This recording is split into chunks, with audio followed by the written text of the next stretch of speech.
I think AI, and especially how students use AI, is very telling of those motivations. There are some students who are using it to complete work for them, to do it on their behalf. And there are some students who, are staying away from AI or using it proactively. They're using it in ways that reinforce their learning. It's our responsibility now as students to, use this tool to, achieve your own individual outcomes. Everyone is talking about how AI is changing education. But we figured what better way to learn about these changes than by asking actual students. My name is Greg, I'm from Anthropic, and today I'm joined by 4 university students who are here to give us the inside scoop. So why don't you all introduce yourselves? Hey, my name is Zain. I'm a final year student at the London School of Economics, and I study accounting and finance. Hi, my name is Chloe. I'm a junior at Princeton studying psychology and computer science. Hi, I'm Marcus. I'm a senior at UC Berkeley studying econ and data science. I'm Tino. I'm a second-year grad student at the Thunderbird School of Global Management at Arizona State University, and I'm studying a master's in digital transformation. Amazing. Thank you for being here. Thank you. So let's start by setting the scene. What are the vibes like on campus these days with AI? How are people thinking about it? Yeah, so I did a survey not too long ago on how students are using AI, and I saw that 90% of students are using AI in their day-to-day workflows, using it to summarize lectures, using it to answer problem sets, to help give feedback on assignments that they had written. And so really a diverse sort of like use case for AI within students. It's having an impact. Universities are having to manage that. We're seeing changes in rules and regulations. We're seeing some courses ban it, other courses encourage it. And so students are in a bit of a gray zone right now where they may not know how to use AI. Yeah, I also concur. There is a lot of chaos in understanding AI and what role it will play in universities. But at the same time, there's a lot of energy surrounding it, especially being at Berkeley and being so close to AI hype in the Bay Area. I also agree that over 90%, if not basically everyone, uses AI in some way or form, mostly in the form of chatbots, like summarizing lectures, doing assignments, answering questions when teachers, TAs can't answer them for you.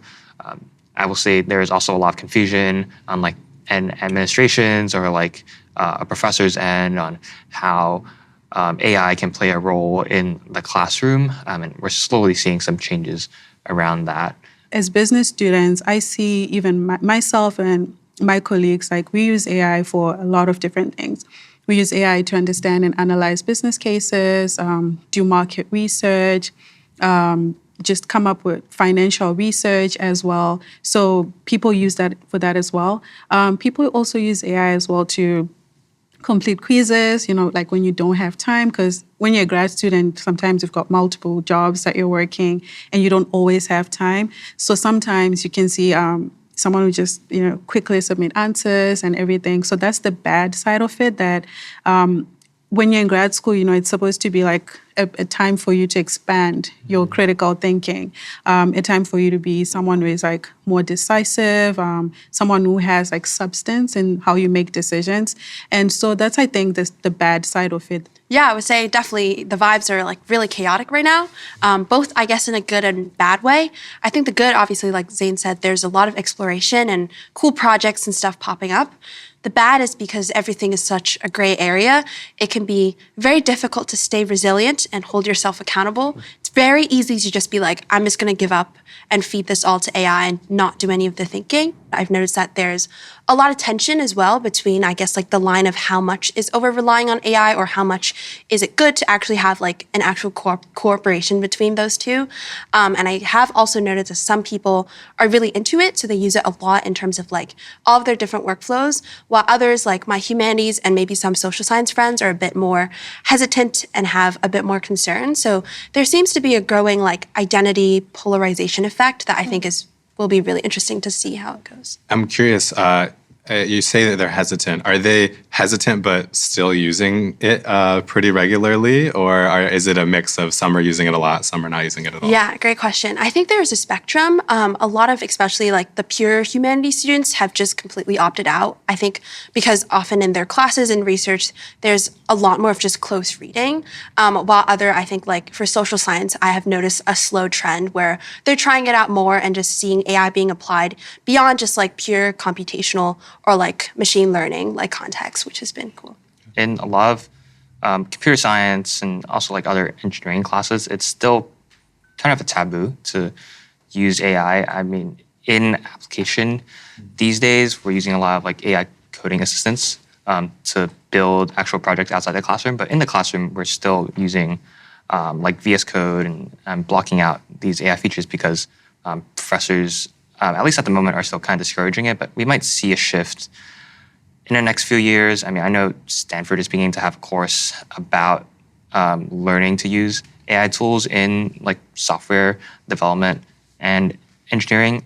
I think that's the number one, I guess, breakthrough with these AI tools is that the accessibility and barrier into building something like a project or software in general has gone down a lot, especially with a lot of courses like with like Claude and like the developer docs, for example. It's been really helpful in teaching folks who don't come from like computer science background, like in political science or in like psychology or even something like math, be able to build their own projects on the side from like ideation to like a working prototype that's on a website or some kind of app deployment within the span of like a few days. Yeah, I've seen that a lot at my university, where students who, don't typically have the confidence to go and build with, raw code, have now, started using the terminal, for example, which is incredible to see. And Claude Code, for example, makes that so much more accessible, so much friendlier, which I think has been one of like the most crazy changes so far. Like myself, even. I don't have a computer science background, but I'm comfortable in the terminal now, which is crazy. And I've seen it within societies as well. So we have a number of societies at LSE, and they each have like an Instagram page. Pretty basic, easy to put together. But now we're seeing societies have websites, and these websites have a load more information. And they're building them with Claude Code because it's just so much easier now. So it seems like the AI transformation for students has already happened, and we have mixed feelings about it. One thing that you all share is that you all are Claude campus ambassadors, and you are each leading a student organization called the Claude Builder Club on your campus. So first of all, maybe can one of you like give a quick summary of what it means to be a Claude campus ambassador and the club that you're leading? Yeah, I mean, as Claude campus ambassadors, our number one job/role is to be the point of contact of engagement between what Anthropic and Claude is offering and between that and students. Basically being a facilitator for that on campuses. Cool. And since it's a club about builders, what are people building? What are you seeing happen at your clubs? A lot of cool things have been built. I'll reference an example from a recent Vibathon I did. I think a lot of the most fun ideas is not the most technically savvy ones, but the ones that really start with human emotion. Yeah. So one that was really cool was there's called the Princeton Prospect. There's like kind of a bucket list of people that things people would like to do before they graduate, and kind of gamifying that through a leaderboard. And the best part of it actually was the winning team. They were just a bunch of freshmen and they were all roommates, so they just came into this for fun. And with that human insight, we're able to build out something that resonated with everyone, and that was something really cool that I enjoyed seeing them build. I think one cool tool that my friend and I built was this place where you could basically put in your lecture slides, and it gives you sort of like professor annotations down the side of each slide. So it's so cool. I've been using it so much for just revising through content in preparation for end of term exams, and it's so good because it kind of preempts my questions. And so I've prompted it such that it knows that I want to know the definitions of certain things on the slides. The slides can sometimes be a bit abstract and missing context. So adding in the context on the side. Did you get a good grade in the class? I don't know. We'll see. I think one of my favorite things that someone has built with AI is this. It's an app called Coursera, and we have this challenge where like the most like amazing fun classes. Like when it's time to register for classes, they just run out so quickly. And you can like wait weeks and weeks to get like a seat in that class. So what they did is they built this AI, and you can like just input the course that you want, and then it's gonna alert you the moment a seat is open in that class, so you can register for it. Oh, we have that at our school. Instead of you like going back and checking every day, class search is this class. You get a notification, then you jump on. Jump on and you get a seat. Yeah, I love that. Your next project idea. No, exactly. It's actually funny. We have like a shortage of seats at university, at my university. I'm talking about like actual seats, like in the library, for example. And so again, my friend built this amazing tool that basically scans all of the data that you can get the data on, which classrooms are free. And so it basically points all the free classrooms and tells students, if there are no seats in the library, then go to these ones. And again, like non-technical student building this, which is insane, unheard of. But these are some of the possibilities. That's cool. Yeah. Cool. I've seen in the past few hackathons or entrepreneurship classes where a lot of students have been looking into like healthcare use cases, mixing computer vision with the Claude API to interpret a person's like emotions for like a mental health use case, like signs of stroke via like a camera on like someone's phone or like a separate like medical device, or even signs of like dementia, for example. And all of them has been really interesting. It's so cool that people are spending their time doing that in school, because that is kind of the magic of being a student, is you do have time to just work on ideas and try new things and come up with projects that are just for fun. They're just a side project. Yeah, absolutely. Yeah, cool. So let's talk about learning with AI. I think one of the more tricky parts of this is that AI can be a tool to help you learn about anything you want to learn. But it can also be used as a crutch to maybe prevent learning if you lean on it. So I'm curious how you each personally balance that and how you see students balancing it, and if you see students at your university balancing it well. I think initially what we noticed was that even like amongst our co-mates, at first it was just like whatever the AI gives you, that's what you put.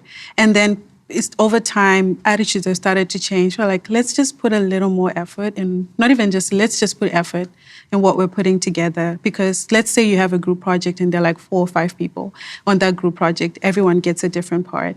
And if everyone just does the first thing that AI gives them, that's not going to produce a very good project at all. I think one thing about AI and education is that it's very telling of students' motivations, like why you're at university. I think students, you can typically group 3 objectives for university. The first, I would say, is to learn, to deepen your understanding in your chosen topic.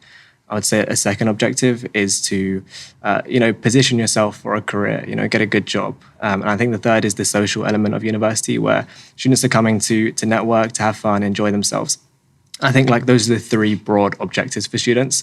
And every student weights those differently. Like some students prefer, they're coming to learn, and they don't really care about the social aspect of uni. And there are other students who, they're coming because they want to get a good job and they want to enjoy university, and they don't really care about the learning, really.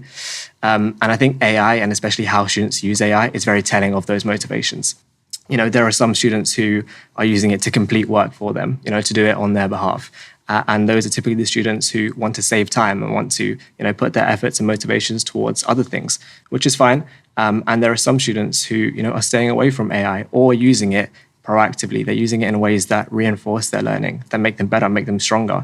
And those are typically the students that want to learn themselves. They want to have some depth to their knowledge. And so I think that's what AI is revealing, like why you're really at university, because we have the tools now, to be honest, to get through university without actually learning much. It's our responsibility now as students to, use this tool to, achieve your own individual outcome. If you want to learn, you can. And if you want to bypass, a lot of the exams and assignments, you can pretty much do that. And I don't think there's going to be any sort of like rules or regulations that come in place that can change how students use AI, because like fundamentally, I don't see how that would be possible. And so I think the responsibility is in the students' hands. It's like you're in control. Yeah, definitely. I actually agree. And I think a lot of for how I use and approach AI is like intention. I think even before I actually start prompting or asking it to do stuff, I like to think about, am I asking it for example, directly complete a task for me? Or is it more of like something that I'm brainstorming and I'd like to think about it from different perspectives? And I think that piece is like I'm starting to see a lot more happen because I think AI is very good as like a catalyst for especially implementing and building things. But the intention, I think, really comes from the students themselves. I really resonate with that. I think when these AI chatbots start coming out a few years ago, either because of the technical limitations back then or just how little we understood about AI at the time, the typical workflow was just you ask the chatbot a question, you get an answer, and you do that maybe like 50 to 100 times across different conversations. Now I think people are becoming smarter and like you said, are becoming more intentional with how they're using AI. We're starting to have like more extended conversations across like, talking about one specific topic. I've started, like when I'm studying, I'll have projects on Claude where I would have one for each class, upload like the syllabus and a bunch of different course content I take in for each project, and have a bunch of conversations acting as like individual files in like a folder, for example. And with these chatbots being able to, in recent years, manage context better, manage memory better, be a much more helpful assistant and I guess conversationalist when like working with me on a specific task. You wonder how long it'll take before the societal aspect of things are going to catch up to how fast that technology is evolving.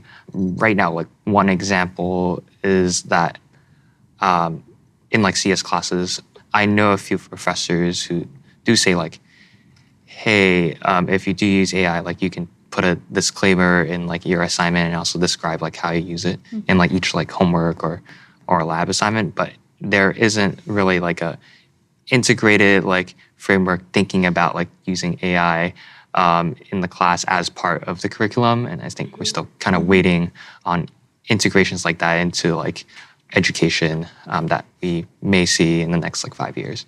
So you feel like in general, your professors and the administration might be a little bit behind the students in terms of AI literacy and adoption? Yeah, I think Not they're mine. still adapting to it, and I think naturally students are more like the fastest adopters because we're just reacting to like what's out there, and we access information a lot quicker because we're like native to the internet. Yeah.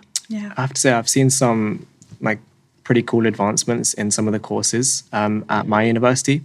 So we have a course called LSE 100 and every first year student has to take it. And when I did it 2 years ago now, there was no, we had AI, but there was no guidance on how it should be used for this course. My brother now actually is in first year and he's doing the course at LSE. And he's told me it's completely changed. So they basically give you guidance on how to use Claude. So they say you should have a conversation with Claude, give it a persona. So they're giving guidance on to students on how to actually use these and use Claude for ways that aren't just direct outputs, you know, like getting the answers for your problems, but actually a conversation with it. And then they ask for the conversation log because they want to see, you know, how are you interacting with it? Are you asking, you know, good questions back? And is it a good conversation? And then they film a video instead of putting an essay together. So now it's a video of yourself.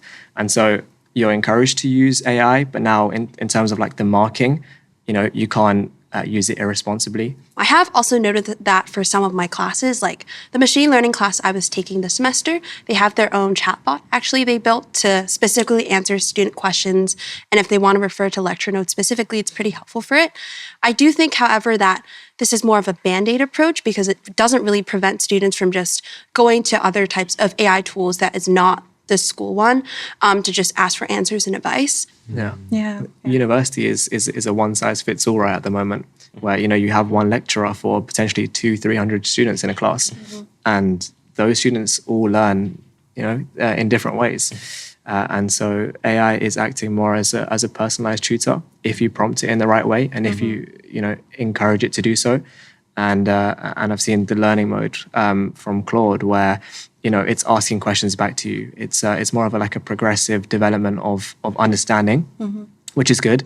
And there are students that are using it, but I think you know it's about finding the students that you know want to learn and want to progress, because there are many students that you know if one AI tool goes away from like giving direct output or giving direct answers, we're going to see just a shift of students to the other. Tina, were you going to say something about this, by the way? Yeah, I think I was going to piggyback on what Zane said, because at my school, Arizona State University, we're super pro AI. Our career management center, they built like a prompt bank for us for prompts that we can use to, work through different scenarios and roles.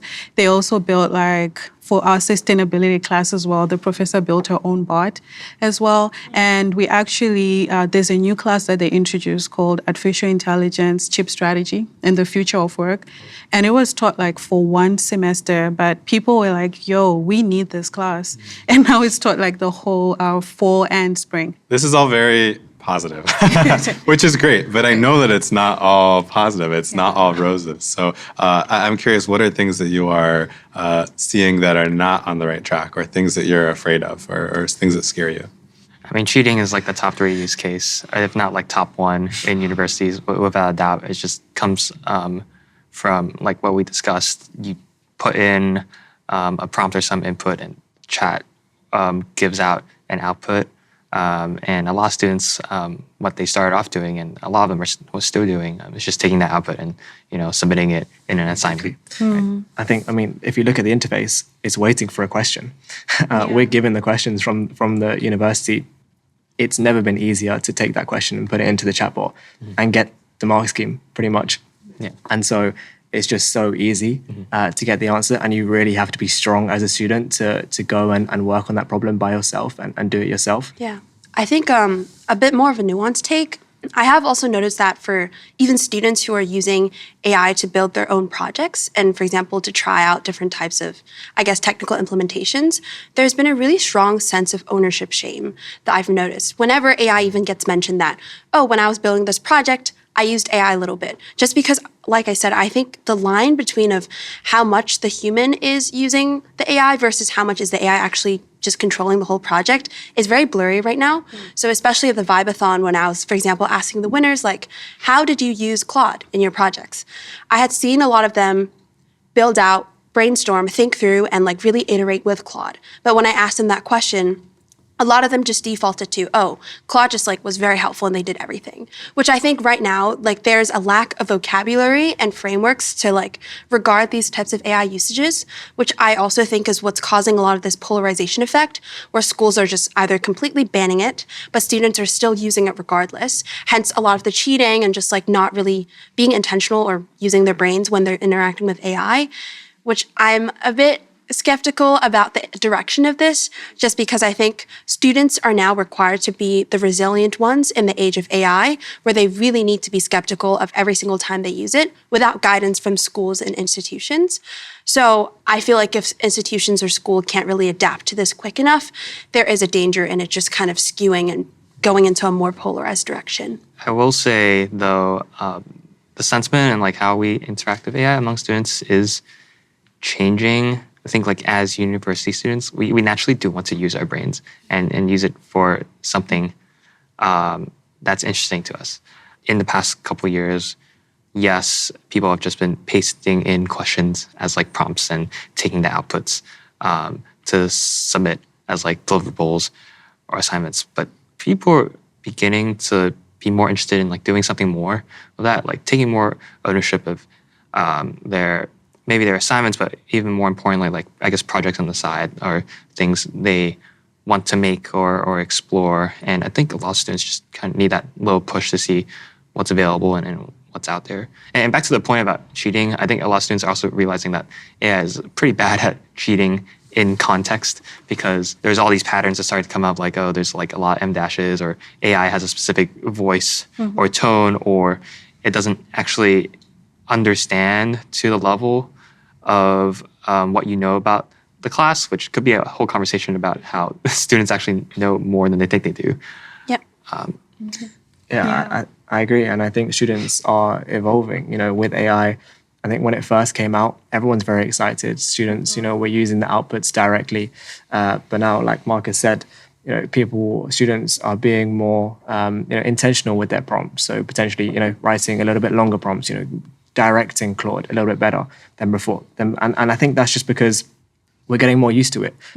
Myself as a student, I must have spent 1,000 plus hours like talking to Claude now. Like I know how it responds, and I'm learning more about the tool, and as a result, my interactions with it are getting better. And like you said, we're students, we want to use our brains. The majority of us, want to be intellectually stimulated, and so I think we're moving to a time where students do genuinely use AI tools to benefit themselves and to actually, go further rather than kind of limit themselves, I guess, by just relying on its output. Yeah. I think when it comes to like cheating, for example, you've got that first level of you ask a question, you get your output. But in my instance, the final boss is, can you present to us what you think? You got to put together a presentation, 10 minutes, 15 minutes, defend your position. And the AI is not going to be there, at that time to speak for you or to give your ideas. So in that way, I feel that there's that like first level of like using it, like you mentioned, like maybe, but then you get to a level where you need to, in our case, explain what do you mean and everything. So it's not so much a case of like, yes, there's that level of like people are cheating, like doing just like small quizzes. But then in our instance as well, you actually have to always defend your position. So you have to know what you're talking about. Let's talk about after college, entering the job market. First of all, maybe we can do like a thumbs up, down, middle. How does everyone feel about getting a job after graduation? Like constantly just like. Okay. Tell me more. Okay, well, I guess like the good ones, I think, is like just having AI to be like a better like companion for like practicing for interviews, brainstorming, tailoring the resumes, etc. Unfortunately, the downside is that also companies are obviously using AI a lot more, which involves a lot of hire views. I have basically been talking to a screen this entire recruiting cycle, which is great, but also can feel a little less human because I don't feel like there's like no chemistry like talking to a screen. Are you doing interviews with like you're talking to a robot? Not where it's explicitly, but it's just like kind of a question on a screen for me, and then I'm just like talking to myself. Okay. And I have also heard just a lot of anxiety about companies also using AI just to screen candidates, and I think this also has just not been great for, I guess, like both my self-worth and also just like trying to figure out what the best like interviewing strategy or even like what jobs to apply to, because now it just feels so much more random than before. Yep. I'm curious, what do you guys think? I agree with you, especially like the screening job candidates. It's so painful because you can realize like from the entire, hi, I would like to invite you to apply for this job, right up until you submit your CV, you've put time together, tailored your application, everything, and then 15 minutes later, sorry, regret to inform you. When did you have time to, Exactly. to The review AI-generated email. the AI-generated email. Yeah. So that's like, I think the really like big downside of that. The upsides really are that AI fluency has become a major, like for example, consulting firms now, I know the top 4 consulting firms, they used to hire generalist MBAs, but now they're looking for MBAs who've got AI fluency. So if you understand like how to apply AI to different industries, then you're like their number one candidate. Actually, back to like Chloe's point, I have had an AI like interview me before. Really? And it was so nice. It would give responses like your response was super invigorating and informative and exciting. And then let's move on to the next question. Yeah. Did you get the job? No, but it was because I didn't qualify. I think they were looking for like rising juniors, and I was a rising senior. Okay. So I still got auto screen, but it wasn't as bad as I thought. I guess. Yeah. Traditionally, like Chloe said, like there's higher views right now where like they take a recording rather than like an interactive conversation. I actually kind of enjoyed having a nice interviewer as an AI. I agree. Okay. Speaking of interesting uses of AI, Merriam-Webster named slop the word of the year. So I'm curious what AI slop means to you all, and how do you see it impacting the people around you on campus? I think AI slop for me is when I receive an output from Claude or any other AI tool that I know that if I had just used my own brain, like I could have come up with something better than that. Like that's kind of slot for me so I think just going back to job applications, when I'm asking it to, help me write a cover letter, for example, which is a major use case for a lot of students. And it gives me a cover letter which is so generic, like every other student is applying with this. And it's like, this is not going to get me the job. Like that's, the AI slop. I think it's really funny that like AI responses can be so generic that it's its own voice at this point. It's like a common like meme, I guess, for AI to have a lot of M dashes and certain sound bites like, you're absolutely right. Or like, let me think about that. Or it has this like 2-sentence structure that it keeps giving me whenever I try to write like letters or scripts, for example, where it's like, you're not reinventing the wheel, like you're building the next Tesla. Yeah. Yeah. Honestly, it's everything you guys have said. Yeah. And then like you get the feedback, you get the output, and then it's up to you. Some people, if you work with them in a group, sadly, they'll just paste that, and you could see that at the end. Would you like Claude to keep? Oh. Yeah, that's Claude can make mistakes. Claude retry. can make mistakes, Yeah. retry. Yeah, that's my definition of AI stop. So you mentioned group projects. And I think this is a big thing, right? When you have a group of 4 or 5 at university and you have maybe a 5,000 word report due, how do you guys go about it? Because at my university, there is sometimes some students who like don't want to use it. And I remember one student was saying like, I'm going to do this project before you guys get your grubby AI hands on it. And I was like, okay. But like some students... Did he use that term? He said, Grubby Grubby AI. Oh, man. Like some students feel really strongly against it. And when you're working in a group, you have to take into consideration other people's thoughts. True. But yeah, what are your guys' thoughts on that? I can go first because we do a lot of those 5,000 word kind of projects, like maybe create a business case out of this business dilemma. And how we do it, like how we've recently started working on it is we'll take the paper or the question and we'll like create an outline. We'll maybe ask AI, can you create an outline for this paper for me? Like what should be in this paper and stuff. And then we divide it amongst ourselves. One thing I like doing a lot is, yes, using that outline and for like this example of like a 5,000 word report amongst like 4 people, like split it into different sections. And then for each person covering each section, it's up to you and how you want to use AI, whether you use it or not at all. And what I like to do personally is have a lot of like bullet points that are just like thought dumping into Claude and working with it to kind of structure my thoughts. So going from random like bullet points or one-off phrases into more of an outline and then into paragraphs that I can kind of manually edit the wording of. So it's more like my voice and tone. And then one thing I really like asking Claude actually is to give the context of who is usually reviewing my work. For a job application, for example, it's like this VP or like recruiter, and then like in a class it's like a professor or a TA, and ask like, hey, here are some criteria, rate my work score out of 10, and I would do that maybe like 2 to 3 times. And it would always give me reasons about like why it graded, like gave me a score, a certain score, and what I could work and improve on. A lot of times I like the feedback. Sometimes I think some of the feedback is a bit overzealous or ridiculous. And in newer models like Sonnet and Opus 4.5, they're starting to give like a bit of urgency whenever I ask it to evaluate my work too much. Almost like they're calling me out for overthinking. After maybe like the 3rd try of like this like evaluation, they'll be like, it's ready to ship. Like, it's ready to go. Nice. Are there AI slackers in group projects, like people who you can tell are not turning on their brains for the with project? their grubby AI. I mean, definitely. I think something that is most helpful for me is like, obviously besides alignment and just like being very intentional when you're using AI, a lot of face-to-face time actually. So what I like to do when I work on a group project is just block out a time chunk, sit down with my group, and we just talk about it as we work through it. I think very often it's easy to feel like you're alone when you're just working on a group project on yourself, which is what makes AI so tempting, because you're just like, oh, what if I just had someone write it for me?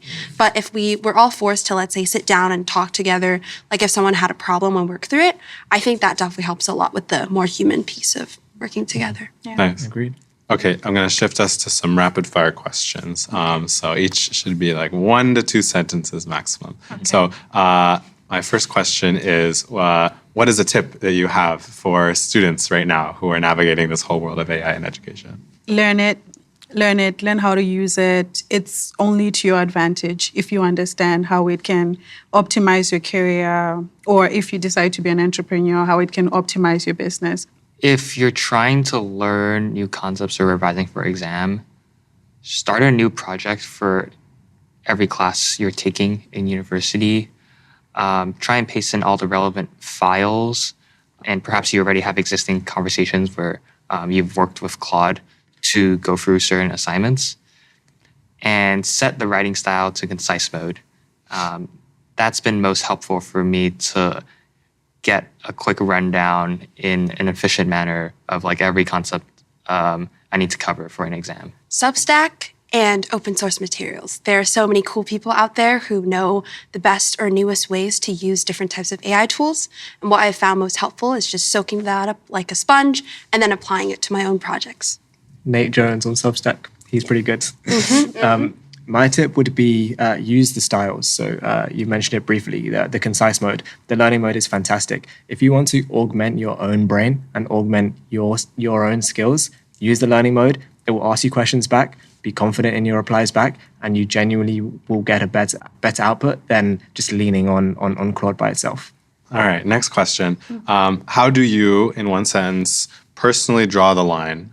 How do you draw the line between using AI as a tool and using AI as a crutch? Where do you find that balance? If I was in a room like this and I can't explain or defend what I've built, even if someone asks like a super critical or specific question, I think that's the line where you kind of don't really understand what's going on. That's good. I totally resonate with that. It's a mix of like the ownership and intentionality. If you can't really explain what you've done, along with also including what AI's role was in your work or what you're doing, then that's a line for me. Yeah. That's another line for me as well. Like, I should be able to explain it like I'm explaining to someone in 5th grade, whatever the output is. And I should be able to present it as well, even at a graduate level, anything that I prepared. So that's my line. Anything I create with AI, I should be able to give that lower level and that upper level explanation. Yeah, I agree with all of you. I think if you're not comfortable with the content that you've produced, at the end of the day, like, is that really yours, or are you just stealing that content from Claude? And so just feeling comfortable, having some sort of like feeling of ownership that I've produced this work, that's the line for me. You know, there have been times where I've submitted pieces which are like fully AI, and it's just like, this is not going to take me anywhere at the end of the day. But you learn that. And I think that's the biggest thing with students, is that it takes time to learn those feelings. And you kind of have to give it that time. Like, a student might have to submit something 100% AI to realize that actually this was not beneficial for me. And I think universities need to be conscious of the fact that students will learn, and you've got to trust the students, right? At the end of the day, they want to, you know, they live their own lives, and you know, you want to set yourself up. You have that equality between students, and we'll figure it out. Like, we'll figure out what works, where it's good, where it's not. Yeah, like holding space. I feel like that's a fantastic place to end. I just wanted to say, you know, the we'll figure it out mentality. This whole time, I kind of expected this conversation to shift into doomerism, and it never quite did. I think like all of you are, you know, thoughtfully positive about the future in a way that I think is really exciting and really encouraging. So thank you all for being here, for being honest, and yeah, I really appreciated this conversation. Thank you. Thank you for having us. Yep.